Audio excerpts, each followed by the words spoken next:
एक बड़ी खबर से कर लेते हैं और ये खबर रांची से मिल रही है। देखिए, बताया जा रहा है देर रात पुलिस ने शहर के एक बड़े बार में अचानक से दबिश दी है। जी हां, शराब के साथ ड्रग्स की सप्लाई की खबर वहां पर मिल रही थी, यानी कि ड्रग्स परोसे जाने की खबर मिली थी। और देखिए, पुलिस टीम ने यह कार्रवाई की है सूचना के आधार पर, लेकिन उस वक्त बार में हड़कंप मच गया जब पुलिस वहां पर पहुंची। लेकिन वहां पर छानबीन की गई तो पता चला कि ऐसी किसी भी ड्रग्स की वहां पर बरामदगी नहीं हुई है। लेकिन देखिए, जैसे ही वहां पर शराब के साथ ड्रग्स परोसने की खबर मिली, पुलिस तुरंत मौके पर पहुंची, जांच पड़ताल करने लग गई। लेकिन वहां पर पुलिस को ड्रग्स हाथ नहीं लगे।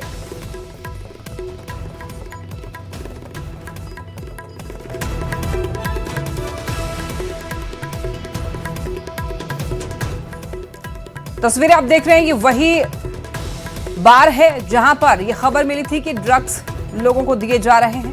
पुलिस मौके पर पहुंची और जो बार संचालक थे उन लोगों से पूछताछ हुई। और इतना ही नहीं, जो वहां पर लोग मौजूद थे उस वक्त उन सभी लोगों से पूछताछ हुई है। लेकिन ड्रग्स की खबर पर रेड हुई, शराब के साथ ड्रग्स की खबर मिली थी, लेकिन वहां पर ऐसी किसी भी ड्रग्स की पुलिस को जानकारी नहीं मिली है।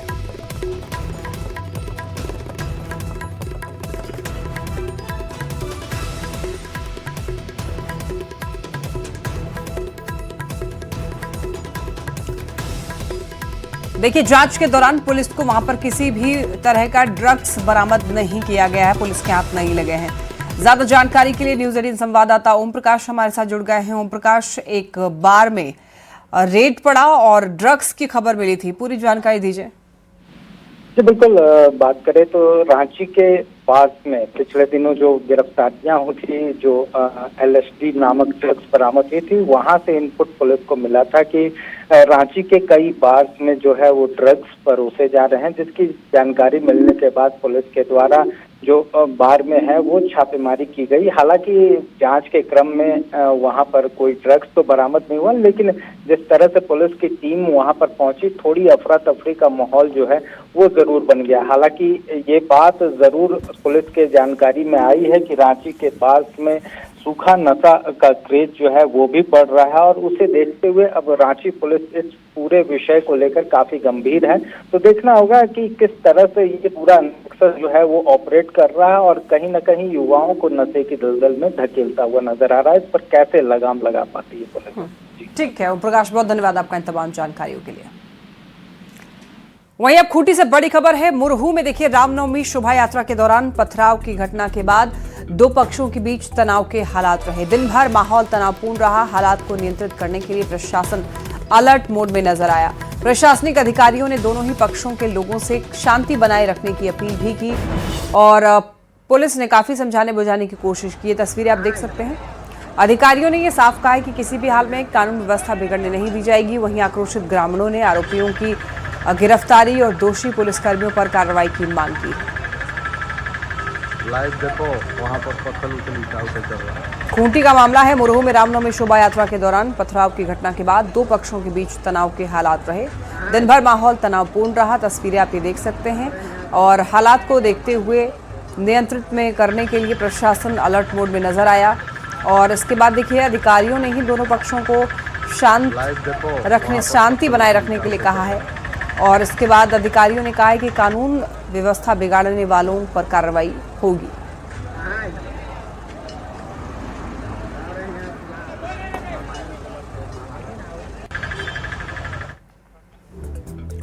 तो देखिए, यहां पर खूंटी के मुरहू में रामनवमी की शोभा यात्रा के दौरान दो पक्षों के बीच में तनातनी अब सियासी रंग लेती हुई नजर आ रही है। इस घटना को लेकर झारखंड की राजनीति गर्मा गई है। आरोप प्रत्यारोप का दौर शुरू हो गया है। झारखंड मुक्ति मोर्चा ने इस मामले में सीधे तौर पर बीजेपी, बजरंग दल और RSS पर निशाना साधा है।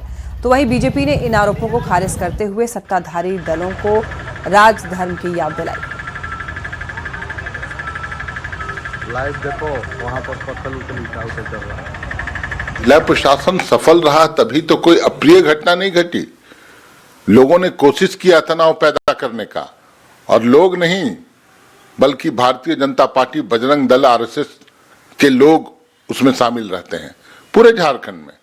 चूंकि इनका संगठन कमजोर हो चुका है, ये राजनीतिक रूप से लड़ाई नहीं लड़ पाते हैं, तो ये सब जो मौका है रामनवमी का या अन्य पर्व त्योहार जो आते हैं उसमें ये तनाव भड़काते हैं, एक दूसरे के प्रति हिंसा फैलाने की कोशिश करते हैं। देखिए, ये बेशर्म लोग राजधर्म भी भूल गए। राजधर्म होता है कि आप बिना तुष्टीकरण के अपने राज्य के सभी नागरिकों के हित का ख्याल रखें। साहब, ऐसा होता है हिंदू के पर्वों में अक्सर इस तरीके का व्यवधान होता है। चंद्रमा में व्यवधान हुआ, मुरु में सांप्रदायिक तनाव हो गया, एक विशेष समुदाय को छूट दी जाती है। और डीजीपी काहे का ये सब करती हैं कि वो मीटिंग कर रही हैं, विजिट कर रही हैं, शांति समिति की बैठक, कुछ नहीं होगा, एक पत्थर भी नहीं चलेगा। और देखिए क्या हो गया झारखंड में। तो ये सरकार जब तक तुष्टीकरण करेगी ऐसी घटनाएं होती रहेंगी। और देखिए, रामनवमी के महापर्व पर हजारीबाग शहर पूरी तरीके से भक्ति के रंग में डूब चुका है। अपनी अनूठी परंपरा के लिए देश भर में प्रसिद्ध हजारीबाग की इंटरनेशनल रामनवमी का मुख्य आकर्षण यहाँ का भव्य जुलूस होता है, जो कि नवमी के बजाय दशमी को निकलता है।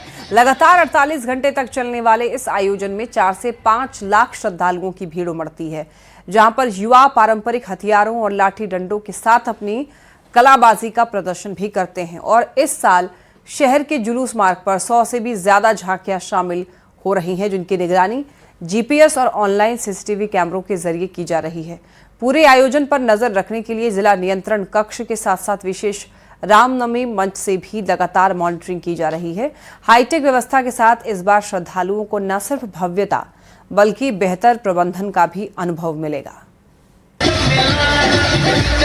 देखिए, विश्वविख्यात हजारीबाग की रामनवमी की मॉनिटरिंग बिल्कुल डिजिटल तरीके से और हाईटेक तरीके से किया जा रहा है। अभी हम हजारीबाग के उसी जुलूस मार्ग में हैं, जिसे मुख्य मंच भी कहा जाता है। जिला प्रशासन की पूरी टीम जो है मौजूद है। तस्वीर आपको हम दिखाना चाहेंगे कि जो ये तस्वीर आपको दिख रहा होगा कि इस बार जो है वो जीपीएस मॉनिटरिंग के जरिए जो है, यानी जीपीएस सिस्टम लगाकर पूरे जुलूस पर निगरानी की जा रही है। और इसी के साथ जो है कैमरा, यानी जो ऑनलाइन कैमरे की भी मॉनिटरिंग की जा रही है।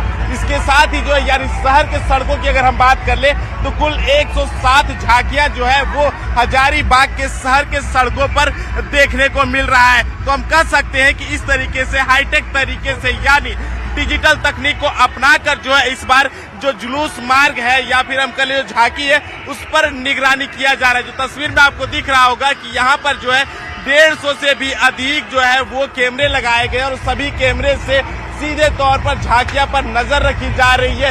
इसके साथ ही जो सुरक्षा कर्मी है वो तमाम जो है जुलूस की निगरानी कर रहे, तमाम जो मजिस्ट्रेट है वो जगह जगह पर तैनात है। हमारे साथ जो है जिला के उपायुक्त है, हम इनसे भी जानना चाहेंगे कि क्या कुछ किस तरीके से और भी मॉनिटरिंग किया जा रहा है, क्या कुछ विशेष ध्यान जो है वो रखी जा रही है। तो आपको हम तस्वीर दिखा रहे हैं सीधे मुख्य मंच से। तो आपको जो तस्वीर दिख रहा है वो इंटरनेशनल जो रामनवमी हजारीबाग का जो कहा जाता है वो इंटरनेशनल रामनवमी की तस्वीर दिखा रहे। तो इस तरीके से जो है वो डिजिटल तरीके से निगरानी की जा रही है, यानी सभी जो झांकियां हैं उसमें जीपीएस लगाए गए, उसी जीपीएस से सीधे तौर पर जो मॉनिटरिंग है वो की जा रही है। सुशांत सोनी, न्यूज 18 हजारीबाग। हजारीबाग में जुलूस के दौरान प्रशासन के लिए सबसे चुनौतीपूर्ण स्थान जामा मस्जिद रोड है। अब तक 8 से 10 झांकियां इस मार्ग से सफलतापूर्वक गुजर चुकी हैं, लेकिन अभी भी सैकड़ों झांकियां अपने मार्ग पर आगे बढ़ रही हैं। सुरक्षा व्यवस्था को लेकर प्रशासन पूरी तरीके से सतर्क है और मुस्तैद भी है। वहीं राम भक्त भक्ति में लीन नजर आ रहे हैं।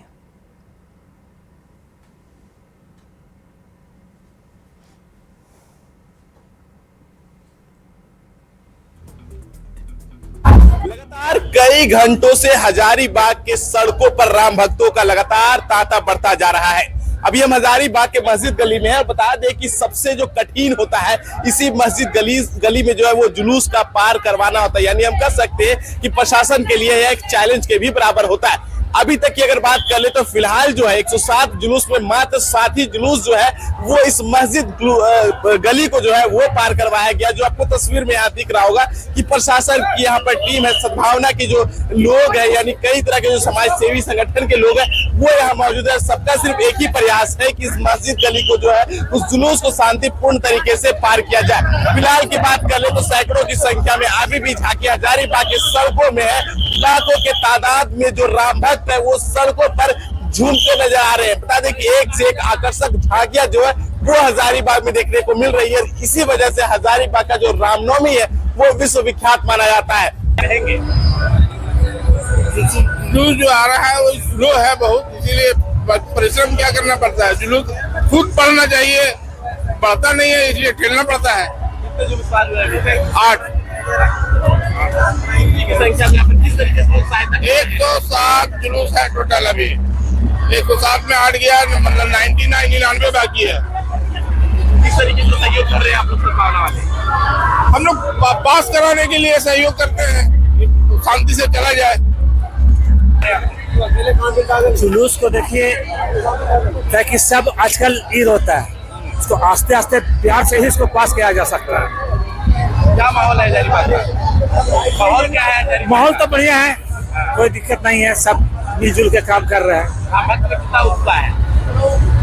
कितना उत्साह है राम भक्तों में? बहुत उत्साह। राम भक्त का तो उत्साह तो घर बोलिए मत, आप जाइए हर जगह खाली उत्साह नजर आएगा। अभी क्या नाम हुआ?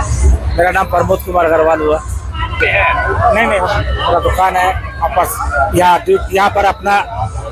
सुरक्षा के दृष्टिकोण से अगर हम बात कर ले तो लगभग जो है आधे दर्जन से भी अधिक कैंप बनाए गए और सभी कैंप में सुरक्षा कर्मी और मजिस्ट्रेट की तैनाती देखने को मिल रही है। फिलहाल जो है मुख्य मंच के सामने है, जहां पर सीधे तौर पर हजारीबाग के उपायुक्त, हजारीबाग के जो एसपी है, डीडीसी है, या फिर हम कह जो एसडीओ खुद निगरानी कर रहे हैं और सभी से यह अपील किया जा रहा है कि शांति तरीके से इस त्योहार को मनाते हुए सड़क पर जो तमाम जो जुलूस निकला हुआ है उसे जो है धीरे धीरे करके जो है पार करवाया जाए। जो आप यहाँ पर देख रहे होंगे कि जो राम भक्त है उन्हें आगे भेजा जा रहा है ताकि जो भीड़ है वो भीड़ ना लगे। हमारे जिस तरीके से लगातार जुलूस जो है वो शहर के सड़कों पर ऐसा अनुमान लगाया जा रहा है कि कल जो है अगले सुबह तक जो है वो हजारीबाग में रामनवमी की समाप्ति होगी। सुशांत सोनी, न्यूज़ 18 हजारीबाग। खूंटी में रफ्तार का खौफनाक कहर देखने को मिला। यहां बर्थडे पार्टी की खुशी कुछ ही पलों में मातम में बदल गई। देखिए, खूंटी कोलेबरा स्टेट हाईवे पर दो बाइकों की टक्कर सड़क किनारे खड़ी एक ब्रेकडाउन टक्कर से हुई है और इस दर्दनाक हादसे में एक युवक की मौके पर ही मौत हो गई, जबकि 3 अन्य गंभीर रूप से घायल हो गए। आपको ये बताते चले, बताया जा रहा है कि सभी युवक बर्थडे पार्टी मनाकर के लौट रहे थे और इसी दौरान ये घटना घटी है। खौफनाक कहर देखने को मिला है। बर्थडे पार्टी की खुशी कुछ ही पलों में मातम में बदल गई। खूंटी कोलेबरा स्टेट हाईवे पर दो बाइकों की टक्कर सड़क किनारे अचानक से हुई और इस दर्दनाक हादसे में एक युवक की मौके पर ही मौत हो गई, जबकि 3 अन्य लोग गंभीर रूप से घायल हैं। देखिए, गुमला में केओ कॉलेज के पास सड़क हादसे में रिटायर्ड बीएसएफ जवान चंद्रू गोप गंभीर रूप से घायल हुए। यह घटना उस समय घटी जब सामने से आ रही एक बाइक पर सवार 3 युवक लापरवाही से स्टंट करते हुए उनकी बाइक से टकराए। टक्कर इतनी भीषण थी कि चंद्रू गोप सड़क पर गिर पड़े। उन्हें सिर में गंभीर चोटें आई हैं। तीनों युवक भी घायल हुए हैं। स्थानीय लोगों ने तुरंत ही घायलों को अस्पताल पहुंचाया।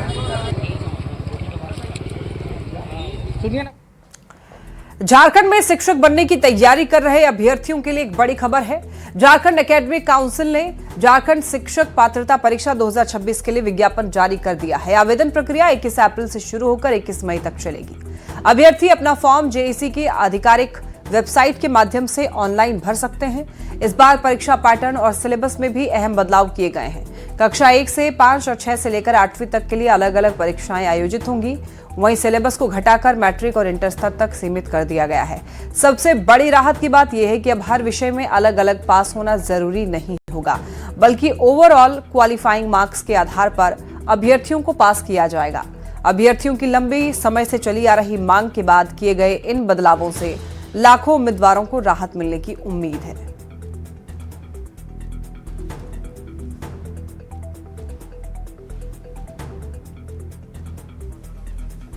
और देखिए, इस परीक्षा के लिए आयु सीमा क्या होगी वो मैं आपको बताती हूं। दरअसल न्यूनतम उम्र जो है वो 1 अगस्त को 21 साल होनी चाहिए। पारा शिक्षकों को अधिकतम 50 वर्ष तक की आयु में छूट दी गई है। वहीं देखिए, झारखंड शिक्षक पात्रता परीक्षा कितने अंकों की होगी वो मैं आपको बता दूं। 150 अंकों की ये परीक्षा होगी और 2.5 घंटे की ये परीक्षा होगी, जिसमें मैट्रिक इंटर लेवल का सिलेबस पूछा जाएगा। तो ये आपको एग्जाम की जानकारी वेबसाइट पर भी मिल सकती है। देखिए, क्वालिफाइंग मार्क्स इसमें क्या होंगे मैं आपको बताती हूँ। जनरल क्लास के लिए और ईडब्ल्यूएस के लिए 60% यहाँ पर क्वालिफाइंग मार्क्स आपको लाना पड़ेगा। वहीं ओबीसी से अगर आप हैं तो आपको यहाँ पर लाना पड़ेगा 50%। SC/ST से अगर आप हैं या फिर बिलो पॉवर्टी लाइन पर आप आते हैं तो फिर आपको यहाँ पर 52% लाना पड़ेगा।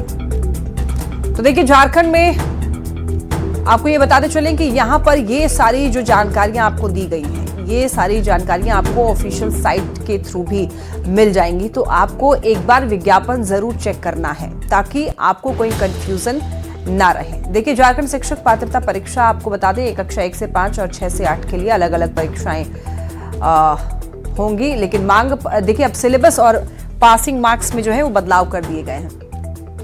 पास के लिए ओवरऑल क्वालिफाइंग मार्क्स इसमें जरूरी होगा। अब सारे सब्जेक्ट में अलग अलग पास होना अनिवार्य नहीं रहेगा। सभी विषयों में अलग अलग पास करना पहले अनिवार्य होता था, लेकिन अब ऐसा नहीं होगा। बदलाव किए गए हैं नियम में। वहीं सिलेबस भी घटाया गया है। सिलेबस अब घट करके इंटर और मैट्रिक स्तर तक की कर दी गई है, तो इससे लोगों को काफी ज्यादा आसानी रहेगी। और अब बढ़ते हैं खबरों में आगे, बात करेंगे मौसम की। झारखंड में देखिए मौसम का मिजाज बदला हुआ नजर आ रहा है। राजधानी रांची समेत राज्य के कई जिलों में आंधी तूफान और ठनका गिरने को लेकर चेतावनी जारी की गई है। वहीं संथाल परगना और कोल्हान क्षेत्र में ओलावृष्टि की भी आशंका जताई गई है। मौसम में आए इस बदलाव का असर तापमान पर भी साफ साफ दिख रहा है। रांची समेत कई जिलों में पारा 4 से 5 डिग्री तक गिर गया है, जिससे लोगों को गर्मी से थोड़ी राहत जरूर मिली है। कहां कहां बारिश हो सकती है वो आपको बता रहे हैं। पाकुड़ में, साहेबगंज में, पूर्वी और पश्चिम सिंहभूम में भी बारिश होने की संभावना है। गोड्डा और दुमका में भी बारिश हो सकती है। बारिश, आंधी और ओलावृष्टि झारखंड का पीछा छोड़ते नजर नहीं आ रहे। मौसम विभाग का पूर्वानुमान है कि आज रांची समेत कई जिलों में दोपहर के बाद मौसम बदला बदला नजर आएगा। बता दें कि दोपहर के बाद एक बार फिर आपको आंधी तूफान, वज्रपात होने की आशंका है। यहाँ तक कि संथाल और कोल्हान के जिलों में बाकायदा ओलावृष्टि की चेतावनी जारी की गई है। बता दें कि जिस तरीके से मौसम में लगातार परिवर्तन देखा जा रहा है वो दरअसल साइक्लोनिक सर्कुलेशन की वजह से है। ऐसी स्थिति में रांची में फिलहाल बात करें तो पारा 4 से 5 डिग्री तक नीचे आ गया है। कुल मिलाकर आपको अभी कहा जा रहा है कि मार्च के आखिरी तक और अप्रैल के पहले हफ्ते तक मौसम का ही मिजाज आपको देखने मिलेगा। कुल मिलाकर मौसम विभाग की ओर से अलर्ट भी जारी किया गया है। लेकिन बता दें कि खासकर रांची समेत खूंटी यानी आसपास के जिलों की बात कर लें, खूंटी, रामगढ़, हजारीबाग, यहाँ तक कि सिंहभूम के भी कुछ जिले हैं, कोल्हान का पूरा इलाका जो है, साथ में संथाल का इलाका, तमाम जिलों में आज दोपहर के बाद मौसम बदलेगा और आपको तेज हवाएं यानी 60 से 70 किलोमीटर प्रति घंटे की रफ्तार से हवाएं चलती हुई नजर आएंगी। इस दौरान वज्रपात भी होगा और साथ ही संथाल और कोल्हान में आपको ओलावृष्टि की चेतावनी भी जारी की गई है। संजय कुमार सिन्हा, न्यूज़ 18, रांची। असम विधानसभा चुनाव को लेकर सियासी सरगर्मी तेज हो चुकी है और इसी कड़ी में झारखंड के मुख्यमंत्री हेमंत सोरेन ने भी अपने चुनाव प्रचार का आगाज कर दिया है। मुख्यमंत्री ने आदिवासी हितों और उनके अधिकारों का मुद्दा उठाते हुए प्रचार अभियान की शुरुआत की। चुनावी जनसभा को संबोधित करते हुए हेमंत सोरेन ने यह कहा कि संसाधनों पर पहला अधिकार आदिवासियों का है, जो अब तक उन्हें पूरी तरह से नहीं मिल पाया है। इधर चुनावी माहौल के बीच आरोप प्रत्यारोप का दौर भी तेज हो चुका है और आने वाले दिनों में सियासी तापमान और ज्यादा बढ़ने की संभावना है। चुनाव में आर पार की लड़ाई है। जो सामंतवादी ताकतें हैं, तानाशाही ताकतें हैं, फिरका परस्त ताकतें हैं, उनको सत्ता से हटाना मुख्य मकसद है। और जो बातें माननीय मुख्यमंत्री ने कल सभा में कही कि आदिवासियों का पहला अधिकार है जो संसाधन है उन पर, निश्चित रूप से उसी की लड़ाई तो है और उसी की लड़ाई झारखंड मुक्ति मोर्चा कई वर्षों से लड़ता चला आ रहा है। गुरुजी ने हमें वही सिखलाया है और उसी रास्ते पर माननीय हेमंत सोरेन जी चल रहे हैं। ऐसा लगता है कि माननीय मुख्यमंत्री जी अपनी ही पटकथा को पढ़ रहे हैं। अब उनको एक बार झारखंड के विषय में भी चर्चा करनी चाहिए। 6.25 वर्षों में 8,000 से ज़्यादा रेप केसेस हुए हैं। नेशनल क्राइम रिकॉर्ड ब्यूरो के डेटा के अनुसार 8,000 से ज़्यादा हत्याएं हुई हैं, 7,500 अपहरण हुए हैं और कन्विक्शन रेट से 20-22%। और जो रेप केसेस हुए हैं 8,000 बेटियों के साथ, उसमें 1/3 आदिवासी बेटियां हैं। आदिवासियों की ज़मीन पे कब्जे की घटनाएं लगातार बढ़ रही हैं। नौकरियों की बात करते हैं, संसाधनों पे अधिकार की बात करते हैं, यहाँ तो जो लूट मची हुई है कोयले की, खान की, पत्थर की, तो ये तो सब ढाका डाल रहे हैं यहाँ पर। देखिए, जामताड़ा के करमाटांड़ प्रखंड से एक बड़ी लापरवाही की तस्वीर सामने आई है। पिंडारी को प्रखंड और थाना से जोड़ने वाली मुख्य सड़क निर्माण के कुछ ही महीनों में बदहाल हो गई। हाल ही में बनी इस सड़क पर जगह जगह धंसान और दरारें साफ देखी जा सकती है, जिससे निर्माण कार्य की गुणवत्ता पर सवाल खड़े हो रहे हैं। हैरानी की बात यह है कि इसी सड़क से रोजाना प्रखंड और थाना के अधिकारी गुजरते हैं, लेकिन अब तक इस ओर कोई ठोस पहल नहीं की गई। स्थानीय लोगों का आरोप यह है कि सड़क निर्माण में भारी अनियमितता बरती गई है और घटिया सामग्री का इस्तेमाल किया गया है, जिसके कारण सड़क इतनी जल्दी खराब हो गई। पिंडारी जाने वाली मुख्य सड़क हाल ही में बना है सर, और डैमेज होना स्टार्ट हो गया, क्या कहेंगे? अच्छा, उसको हम देख लेते हैं, क्योंकि उस रास्ता से हम जब जिस समय गुजरे तो उस समय डैमेज नहीं देखा गया था। उसको देख लेंगे तब विभाग को सूचना करते हैं। गुमला से बड़ी खबर। घाघरा थाना क्षेत्र में मेला देखकर घर लौट रही नाबालिग लड़की से रेप की घटना को अंजाम दिया गया है। पीड़िता ने घाघरा थाने में लिखित शिकायत दर्ज कराई है। देखिए, बताया जा रहा है कि तेज बारिश और तूफान आने के कारण नाबालिग अपने सहेलियों के साथ एक शेड में रुककर के बारिश और तूफान थमने का इंतजार कर रही थी। इसी बीच गांव का एक बाइक सवार युवक वहां आया और सहायता देने के नाम पर उसका रेप किया। इधर पुलिस ने देखिए मामला दर्ज किया है। आरोपी की गिरफ्तारी के लिए छापेमारी की जा रही है और उसके बाद उससे पूछताछ की जाएगी। तो फिलहाल ये मामला पुलिस के संज्ञान में है और जांच पड़ताल अभी की जा रही है। ज्यादा जानकारी के लिए न्यूज़ 18 संवाददाता रुपेश भगत हमारे साथ जुड़ गए हैं। रुपेश, एक नाबालिग लड़की से रेप की घटना हुई है, क्या जानकारी मिल रही है अभी फिलहाल? जी, ये जो पूरा घटनाक्रम है वो घाघरा थाना क्षेत्र में घटा है, जहाँ पे एक नाबालिग जो लड़की है वो रामनवमी का मेला देखने के लिए गई थी, जहाँ से लौटने के दौरान बारिश होने लगा। बारिश से बचने के लिए नाबालिग एक जगह बच रही थी, उसी दौरान एक बाइक सवार युवक आता है। जान पहचान होने के कारण वह उसे घर छोड़ देने की बात करता है और बाइक में बैठा करके सुनसान जगह ले जाता है, जहाँ जबरदस्ती उसके साथ में दुष्कर्म की घटना को अंजाम देता है। वहीं किसी को नहीं बताने की धमकी देते हुए उसे छोड़ देता है और पीड़िता जब घर पहुंचती है और अपने परिजनों को मामले की जानकारी देती है, जिस बात परिजन पीड़िता को लेकर के घाघरा पहुंचते हैं और मामला दर्ज कराया है, जिसके बाद पुलिस ने कार्रवाई कर रही है। मामला दर्ज लिया है। जो आरोपी युवक है उसकी गिरफ्तारी के लिए लगातार छापेमारी कर रही है। जी, और नाबालिग के परिवार वालों का क्या कहना है इस मामले में रुपेश? जो नाबालिग के पिता है उनके द्वारा ही थाना पहुंच करके कंप्लेन कराया गया है और मामला दर्ज कर लिया गया है। हालांकि पिता का कहना है कि जान पहचान होने के कारण युवक जो है, जो नाबालिग लड़की है, उसको अपने साथ झांसे में ला करके उसके साथ दुष्कर्म की घटना को अंजाम दिया है। तो पिता के द्वारा भी पुलिस से कार्रवाई करने की मांग की गई है। ठीक है, बहुत धन्यवाद आपका इन तमाम जानकारियों के लिए। बढ़ते हैं खबरों में आगे। रांची से बड़ी खबर मिल रही है। साइबर ठग गिरोह पर सीआईडी की बड़ी कार्रवाई हुई है। साइबर ठग गिरोह डिजिटल अरेस्ट की धमकी देकर लोगों से धोखाधड़ी करता था। देखिए, इस गिरोह के तार जो हैं, इस गिरोह के नेटवर्क कई राज्य में फैले हुए हैं। रांची के अरगोड़ा का रहने वाला एक आरोपी गिरफ्तार किया गया है। आरोपी वीडियो कॉल करके खुद को अधिकारी बताता था और लोगों को डरा धमका करके पैसे ट्रांसफर करवाता था।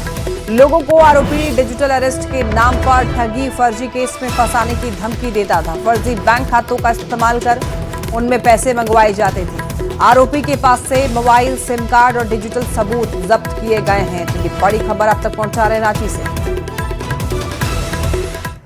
सिमडेगा में आज खजूर पर्व यानी कि पाम संडे पूरे श्रद्धा और उत्साह के साथ मनाया जा रहा है। सुबह से ही कैथोलिक धर्मावलंबी खजूर की डालियां लेकर चर्च पहुंचे। विशेष मिस्सा पूजन और अनुष्ठानों का यहां पर आयोजन किया गया। शहर के चर्च के आसपास सुबह से ही खजूर की डालियां बिक रही हैं, लोग खरीद रहे हैं। हर तरफ आस्था का माहौल है। सिमडेगा के सभी चर्च में बड़ी संख्या में मसीही श्रद्धालु जुटे हैं। यहाँ पर प्रभु यीशु के गुणगान में लीन रहे।